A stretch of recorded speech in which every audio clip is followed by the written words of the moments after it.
Hi there, welcome to this video. This is a walkthrough of the second half of the January 22 1H IGCSE Maths paper.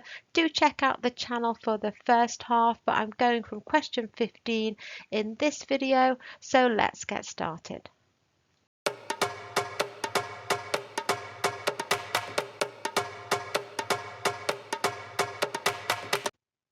The questions in the second half of the paper are more difficult, and there's 100 marks in the paper and you've got 2 hours, so 120 minutes. So if you want time to go over at the end, kind of say a minute a mark, but you should be going through the beginning of the paper at a nice steady pace and obviously answering the questions at a faster rate than a minute a mark to give you more time towards the end to concentrate on these longer, more challenging questions.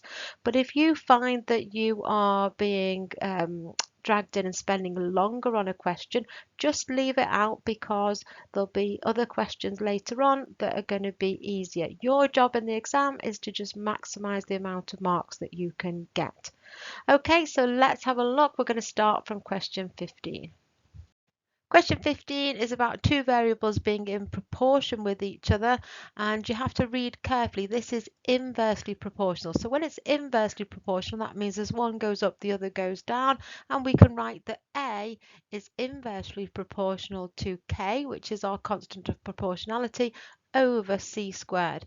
If it was direct proportion, then we would write A equals KC squared, but it's not direct proportion, it's inverse, so the other variable has to go in the denominator position.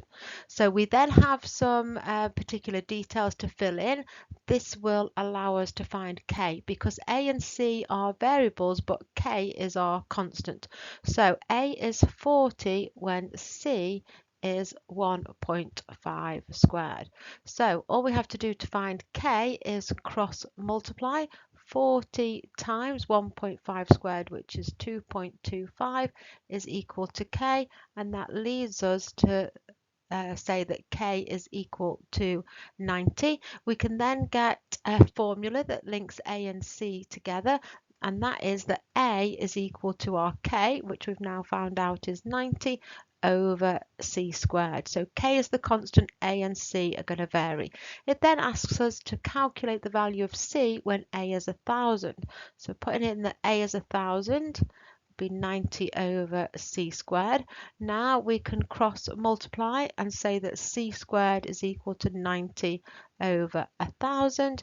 Now if you do that on your calculator, do 90 over 1,000 and then press the square root, you're going to get that C is equal to 0.3. So you just have to get that answer on your calculator and then press the square root. This question is asking us for the area of this circle, and the formula for the area of a circle is pi r squared. Now we need to work out what r is, and it gives us the information that the length of the arc, an arc is a section of the circumference, it's telling us that the length of the arc is 5 centimeters. So because we've got an answer here, if we can get an equation that is equal to that 5, i.e. the formula for arc length being a proportion of the circumference, the proportion of that circumference, so the length of that arc, depends on this angle here. So the formula that's going to give us the answer 5 is 55 divided by 360 times 2 pi r, because this is the fraction of the circumference. 2 pi r is the formula for circumference. So we want this fraction of the circumference. So we know in the question that that is equal to 5. Now we need to find what r is. So 55, 360, 2 and pi are all things we can put on our calculator, and we can notice that the 55, the 2 and the pi are all being times by r, and the 360 is being divided. So we can cross multiply again and get that r is equal to 5 times 360, because if something's in the denominator it can cross over that equal sign and then become in the numerator on the other side, and we just need to divide on the bottom by 55 times 2 times pi. Now if you put all that in your calculator, and you can use the fraction button and just feed the top into the numerator and the bottom into the denominator, out will come a value for r of 5.2087. We can then just put that into the formula for the area of a circle. The area is equal to pi r squared. So you can leave that answer on your calculator, square it and times it by pi, and then you will get that the area is 85.23, which to one decimal place is 85.2. Question 17 is a similar shapes question. When you have similar shapes, they are an enlargement of each other. So we can see that vase A is the small vase and vase B is the big vase. So you're going to times by a scale factor to get from one to the other. So to find that scale factor, if you do big over small of corresponding lengths between the two shapes. So I can see the height of this one is 15, the big one, and the corresponding length on vase A is 10. So that's going to tell me that the scale factor is 1.5, and that is the length scale factor, which is in one dimension. So the area scale factor, which is in two dimension, will be 1.5 squared, but this question is talking about volume. So volume, because it is in three dimension, is the length scale factor cubed. So that's telling us that to get between the volume, we're going to times by 1.5 cubed. Now we're not going to be able to do that straight away because it tells us the difference between the two volumes is 1197. So if I said the volume of A was X, then the volume of B would be 1.5 cubed times that value, and we don't know what either of them are, but we know when we take them away from each other, the answer is 1197. So 1.5 cubed X take away just 1x is equal to 1197, and we need to work out what x is. So x is common in both of those. We can factorize it out, and we can have 1.5 cubed minus 1. And then the 1.5 cubed minus 1 is something we can put on our calculator. That is times by x. So what we can do is take that 1.5 cubed minus 1 to the other side and divide by it. Again, we are cross multiplying. Now if you put all that in your calculator, out will come the answer 504. Now 504 represents x, and that is what we're being asked to find. So 504 is our answer for volume A. Question 18 is an upper and lower bound, and we've got A being calculated by w minus x squared over y, and all the things in the calculation have been rounded to different degrees of accuracy. So we need to figure out which one we want. Do we want the upper bounds or the lower bounds? Now let's have a think about what we're actually doing. We've got some value w and we're doing a take away. So don't worry about the fact that that's a division. Let's just have a think about when you take away two things. So we've got a w and an x squared over y, and we're taking them away from each other. So essentially we are finding the gap between those two amounts on a number line. Now for that gap to be the lower bound, we actually want the lower bound of w but the upper bound of the x squared over y, because we want the gap between them to be the smallest possible. So let's have a look at the upper and lower bounds for each of them. W is 3.45. Now when you're calculating the upper and lower bound, you go to the next column along and put half above, half below. So if I put a 0 there, that's still the W, but then the upper bound will be 3.455 and the lower bound will be 3.445, and we're going to need the lower bound of w. And then let's do the same with x. X is 1.9. to one decimal place. We go to the next column along and we can put a 0 in there. It's easier to think about it. The upper bound then will be 1.95 and the lower bound will be 1.85, and then y is 5, so we can again go to the next column along. The upper bound will be 5.5 and the lower bound will be 4.5. Now we already know that we're going to have the lower bound of w, but what about this thing here? We want that division, the answer to that division, to be the upper bound. So when you're doing a divide, x squared over y squared, to be the upper bound, we need the upper bound on the top but the lower bound on the bottom. To get the final answer for all that sum, you need more on the top divided by less on the bottom. So all together we're going to be doing A is equal to W, the lower bound, 3.445, minus x squared, the upper bound, 1.95 all squared, divided by the lower bound for y, which is 4.5. And if you put all that in your calculator, out will come 13 over 5, which is equal to 2.6. Question 19, we've got to solve these simultaneous equations, but it's not our usual linear equations. We've got one quadratic equation and one linear. Now the strategy here is to use the information from the linear to substitute wherever we see y in the quadratic, it's going to stand for the 2x minus 3. So we need to rewrite that quadratic equation, but every time we have y, we're not going to write y, we're going to write 2x minus 3. So the quadratic will become 3x squared plus y squared, so 2x minus 3 all squared, minus x times y, so times the 2x minus 3, and that is equal to 5. Now we're going to square this bracket and multiply this x in. 3x squared plus 2x minus 3 times 2x minus 3, and then this minus x into this bracket will give us minus 2x squared, and minus times a minus will give us plus 3x, and it's still equal to 5. Now multiplying out these two brackets, you can do first outers, inners last. Do that crab's claw or however you multiply two brackets. It's 3x squared plus first, which will be 4x squared. Now the outers, the 2x times the minus 3 is going to give us minus 6x.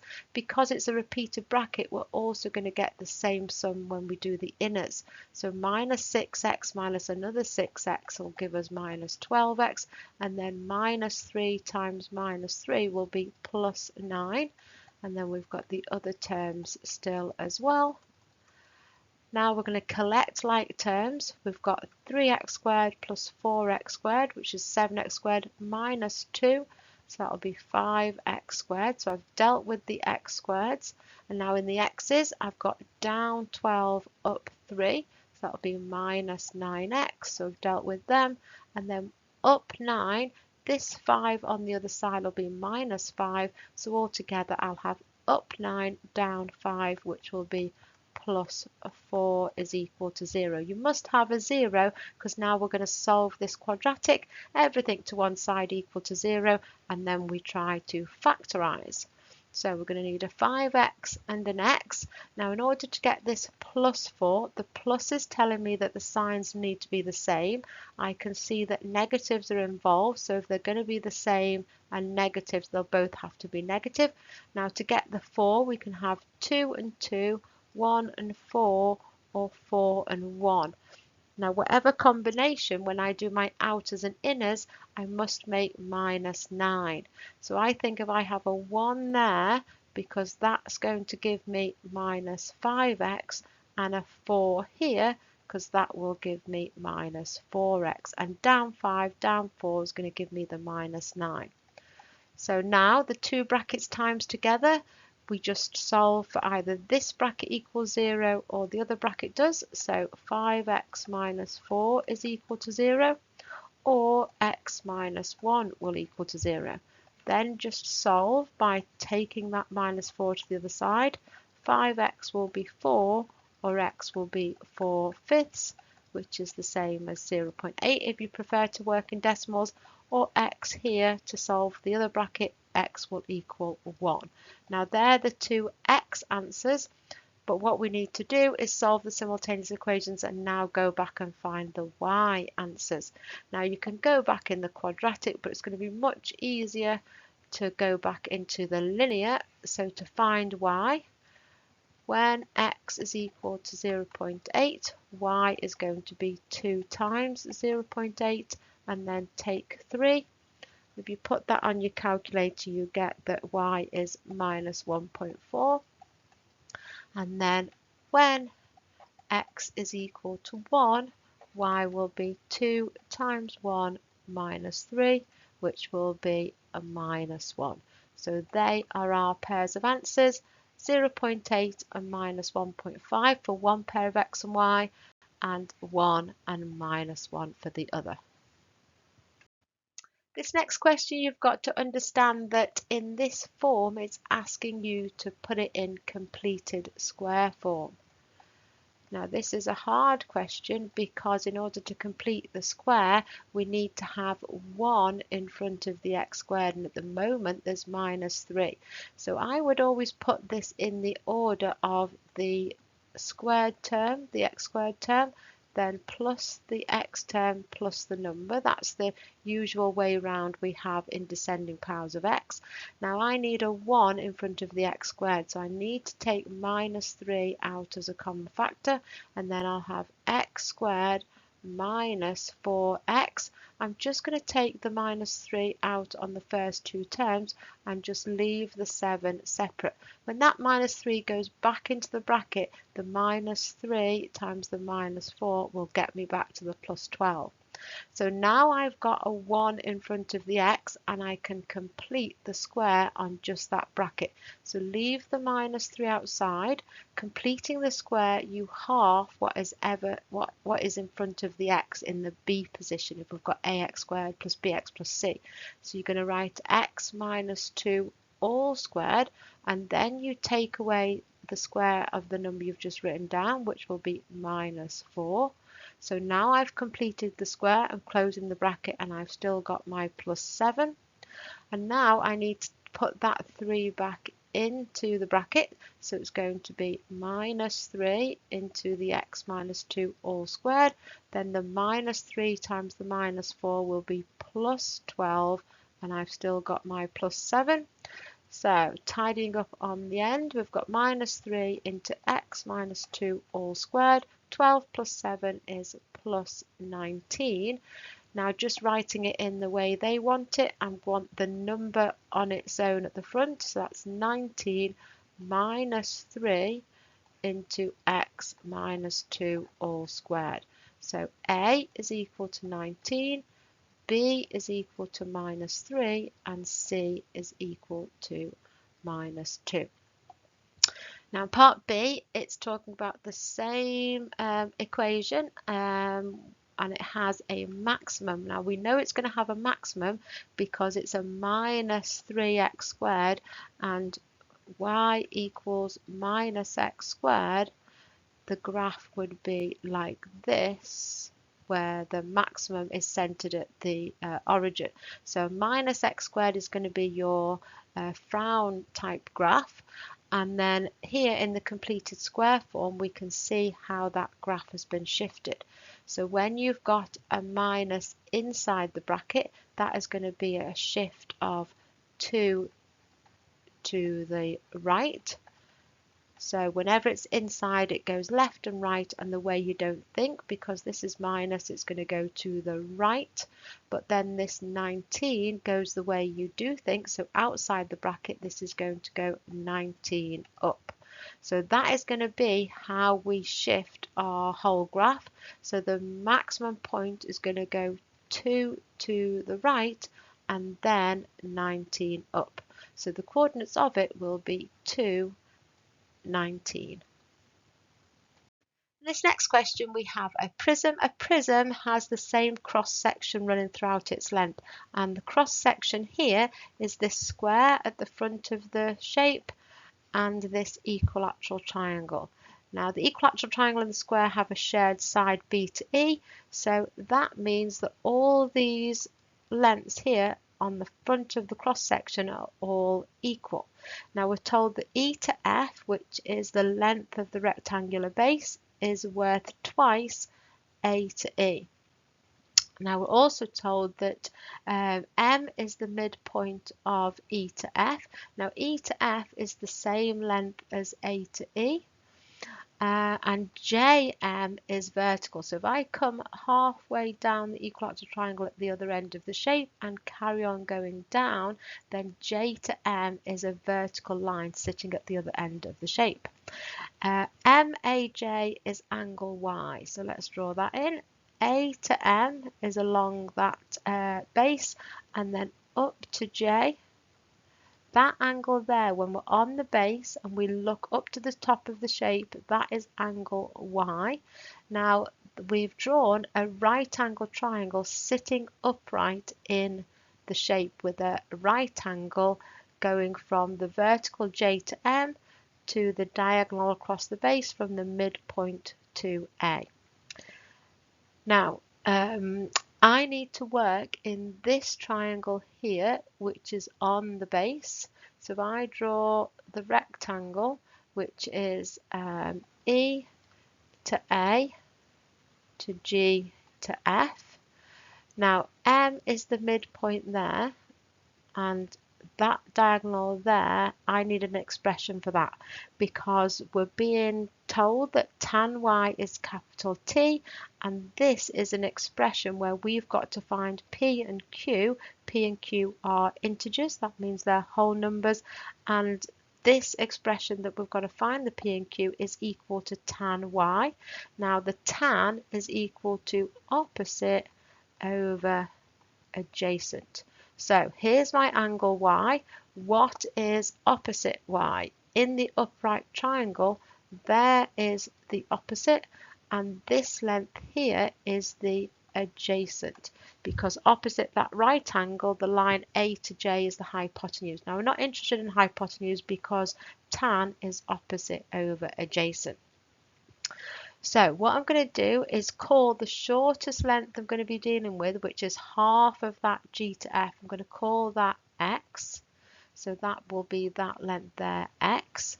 Now G to F and A to E are going to be double that, so that's going to be 2x, and we're told that E to F is double this, so that's actually going to be 4x. So if I put them on the shape, A to G is the same as that length there, which is going to be the 4x, which is 4x.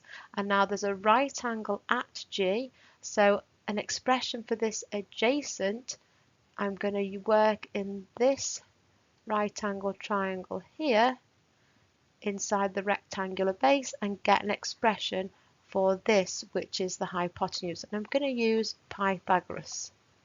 So Pythagoras says that the square and the hypotenuse is equal to the sum of the squares on the other two sides. So I need to do 4x all squared plus x squared and take the square root of all of that, and that's equal to A to M, which is my adjacent to the angle Y. Now when you are squaring 4x, you need to square the 4 and the x. So that's going to be 16x squared, squaring 4, plus the x squared, and then take the square root. So that is 17x squared, square rooted, is equal to A to M. Now these two terms in under the root are times, so you can separate that out. It's root 17 times root of x squared. Now the squaring and the rooting are the inverse functions of each other, so that is actually equal to just root 17x, and that's equal to AM. So I've got my adjacent, it's root 17x, and that's going to go here in my tan Y. So now I need to get an expression for the opposite. Now the opposite is made up of this line going from J to the bottom of the equilateral triangle and then all the way down inside the square. Now the bit inside the square is equal to 2x, 2x, because remember that is the same as all the sides on the square, so that height of the square is also 2x. So I just need to work in the equilateral triangle, which is made up of a 2x as its slanted length, and if I go halfway down, this will be x, and I can put my right angle in because I'm going to use Pythagoras again. But I want to find the height of the equilateral triangle, so I'm going to find one of the shorter sides. So that by Pythagoras again is going to be a takeaway type this time. It's 2x all squared take away x squared, and then take the square root of that. So 2x all squared by the same way I did up here with the 4x all squared is going to be 4x squared minus an x squared. So that is going to be the square root of 3x squared, all under the root, which is the same as root 3 times x squared, all rooted. They will cancel again. So this is just root 3x. So my opposite is going to equal, I'll do it here, opposite is going to be root 3x, which is the height of the equilateral triangle, plus 2x. So now I need to think about tan y, which is opposite over adjacent, which is going to be my opposite, root 3x plus 2x all over root 17x. Now, because all the terms on the top have got x in, I can take x out as a common factor. So then I'll have root 3 plus 2 all over root 17x. The x on the bottom can cancel. So I have to go down here now. It's going to be root 3 plus 2 all over root 17. And then I can rationalize the denominator. So times by root 17 over root 17 to get this 17 on the bottom. These two times together is going to give me the 17. And then because I've got those two terms, they've both got to times by the root 17. So you've got root 3 times root 17 plus 2 root 17. Now these two numbers can go all under the same root, and that's going to give me root 51, because 3 times 17 is 51, plus 2 root 17 all over 17. So I've got that P is equal to 51. Now Q, if I want to put that 2 inside the root, is going to be 4 times 17, so that is going to be root 68 all over 17. This next question is a vector question. Usually with a vector question you'll have an easy question in terms of finding your journey around the shape in terms of your A and B for maybe part A, and then you have to use that information later on in the question to do a more complicated journey. Here this question is asking us for a complicated journey around the shape, so I've done some bits and pieces already to talk through that now. Now we're told that O to A is 8A, so I've written that on the shape. O to B, all this journey here is 6B, but we've got M here dividing O to B in the ratio 1 to 2. So that's 3 parts altogether, adding those two ratios. It's telling me that 1/3 of the journey is O to M, and 2/3 of the journey is M to B. So if the whole journey is 6B, 1/3 of it is going to be 2B, and 2/3 of it is going to be 4B. Now we're also told that N is the midpoint of A to B. So what we need to do is find 2 journeys from O to P. Now I can go directly on the line O to N and just do a fraction of that journey. So O to P is equal to some scalar multiple of O to N. I'm going to call that R. Now I've worked out O to N here. O to N, we can't go directly to it. You've got to move in units of A's and B's. So O to N is all of O to B, which is our 6B, plus half of our B to A. And B to A is minus 6B plus 8A. So that's where I've got this here from. And taking that half in, we're going to get 6B minus 3A plus 4A, just halving that journey. And altogether, tidying up, that's going to be 3B plus 4A. So O to P is equal to some scalar multiple of that. So that's R lots of 3B plus 4A. Now I need to think of another journey to get me from O to P, and I'm going to say that O to P is also equivalent to O to M plus some fraction of M to A, going that way to P. So I'm going to call that multiple, now use a different letter S, of M to A. So this is why I've worked out M to A here. M to A is M to B, going all the way there, plus B to A. So let's feed that in. O to M is 2B plus some scalar multiple of what I've worked out here, minus 2B plus 8A. So let's multiply that up and tidy the A's and B's together. You've got 2B minus 2SB plus 8SA. Now taking this B out as a scalar multiple, as a common factor, sorry, we've got 2 minus 2S lots of B plus 8SA.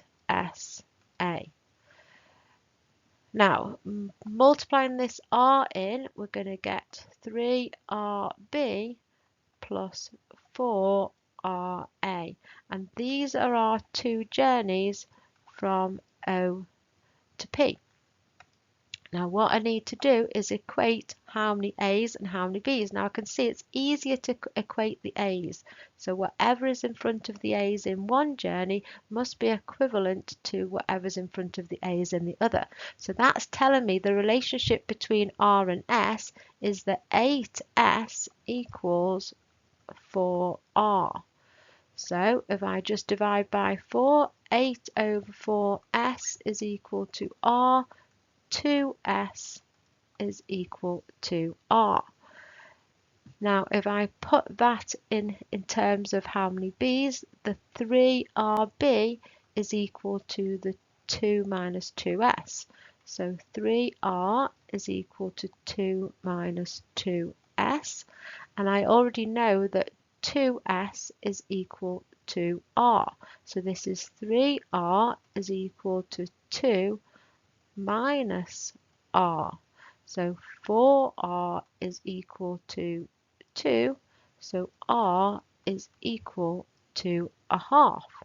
So my journey O to P, if R is equal to half, O to P is equal to half of 3B plus 4A, which is going to be 3 over 2B plus 2A. This next question is a transformation of graphs question, and there are 6 ways we can transform a graph, and here you're just being asked about 2 of them. Now the transformations of graphs, they are different whether you've applied the change inside the bracket or whether you've applied the change outside. Now the change inside is going to affect the x coordinates and the change outside is going to affect the y. Inside the bracket is going to move it left and right, and when it's inside the bracket always goes a little bit the way you don't think. So because this is plus 9, this is actually going to go 9 to the left. We're being asked what are the coordinates of this maximum point. Well, when we move that 9 to the left, the coordinates are just going to be minus 4, 7. Now this 3 on the outside is going to move it the way you do think, and it moves it up and down. This is going to go 3 up. So this maximum point is going to go up 3, so it's still going to stay 5 along, but instead of being 7 high, it's going to go up 3 places and go to 5, 10.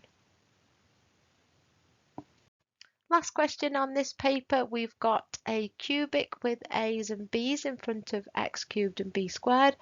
We're being told that the point A has x coordinate 2 when y is -6. The gradient of the curve at A is 16, and we're being asked to find the y coordinate on the curve when the x coordinate is 3. So we're not going to be able to do that until we find what A and B is, and we're given these two bits of information because we need to get two equations in A and B, and then we're going to solve them simultaneously. So let's deal with this coordinate first that's telling me that when y is -6, the x here throughout the equation is going to be 2. So let's feed that in. When y is -6, if x is 2, we need to cube 2, so that's going to be 8 times by the a. We need to square 2, so that's plus 4b, minus 24 plus 6. Now we need to set the simultaneous equations up, so we want really a's and b's on one side and all the numbers on the other. So the minus 24 and the plus 6 will be minus 18, which when we take that onto the other side will be plus 18, minus the 6 is going to give us 12 is equal to 8a plus 4b. And that's going to be equation 1. We've dealt with that first bit of information. Now if we're told that the gradient at A is 16, and remember that x is equal to 2 at this point A, but now we need to get the gradient function, so we need to differentiate. So dy by dx, we need to power down. I just rub those out. Power down, take the 3 down, it's going to be 3ax squared, taking 1 off the power, plus 2bx minus 12, that's dy by dx, and this is equal to 16 when x is equal to 2. So let's put 2 in as x into the gradient function. 2 squared is 4, 4 times by the 3 is going to give me 12a, and then if that x is 2 times by this 2 is going to be plus 4b minus 12 is equal to 16. So that's telling me that 12a plus 4b is equal to, take that 12 to the other side, and it's going to be 28. And this is my other equation. So if I bring this one down, I can see that I've got 8a plus 4b is equal to 12, and we're going to solve these simultaneously. Now we've got the same coefficient in front of the b's, and signs of what is the same is the same, so signs the same, we're going to subtract. 12 minus 8 is 4a, the b's will be eliminated.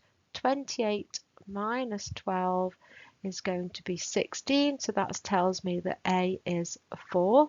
If we sub that back into maybe this equation, because the numbers are lower, so 12 is equal to 8a, and a is now 4, so that's going to be 32 plus 4b. That's telling me that minus 20 is equal to 4b, so b is equal to minus 5.